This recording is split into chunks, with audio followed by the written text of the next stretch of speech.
Let's see. Do we have everything we need for our trip to the grocery store? Yep. Gloves.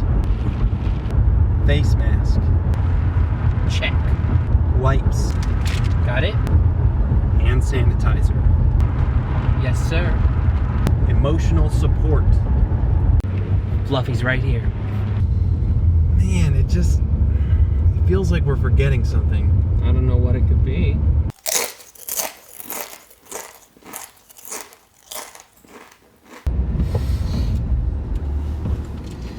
Kevin!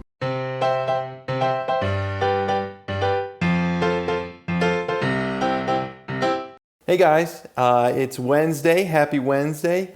I hope that you took my advice earlier on and got outside because it has been so cold. And I'm sure that you guys have experienced that, but hopefully you're still getting an opportunity to get your vitamin D, get some sunshine, and keep yourselves active and busy even though we're all kind of stuck at home right now. You've probably noticed that the last 2 days devotional has been out of the book of James, which is a little bit of a change of pace from what we were doing before. And the reason that we ended up in the book of James, it's one of my favorite books of the Bible to read. It's a very practical, very down-to-earth book. It was written by James, the brother of Jesus. And James's story is very interesting. For most of his life, he was not a believer. Jesus was his brother, his older brother, and he didn't believe that Jesus was the Messiah. He rejected Jesus' claims to be the Messiah. Can you imagine?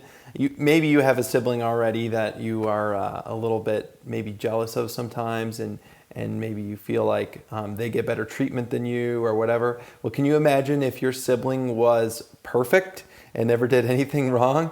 So it seems like James had some animosity for Jesus for a lot of his life, and he didn't believe that Jesus was a Messiah until later on. And the Bible tells us that James was a witness to Jesus' resurrection. And I don't know this for certain, and there's a lot of blanks to be filled in, but his witness of Jesus' resurrection may have been something that drove him to believe that Jesus was who he said he was. The resurrection is such an important thing because it proves that everything that Jesus said was true.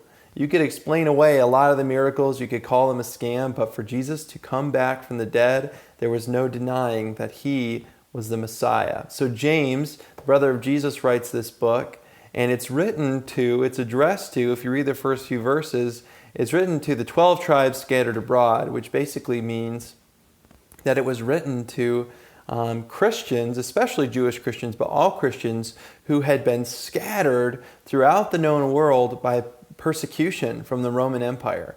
And we all know that under Nero, the early church was severely persecuted, so much so that they had to leave Jerusalem, they had to leave Rome, they had to leave the main urban centers and get away so that they could continue to worship the Lord. They were going through a really tough time. And that's really where the theme of James comes in.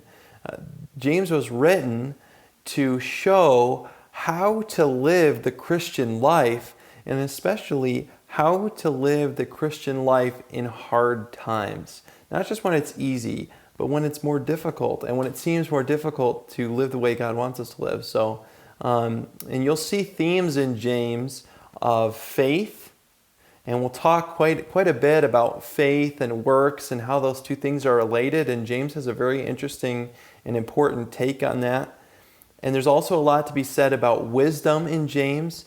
James talks about wisdom that's from above and how God's wisdom that he offers is very different from the world's wisdom.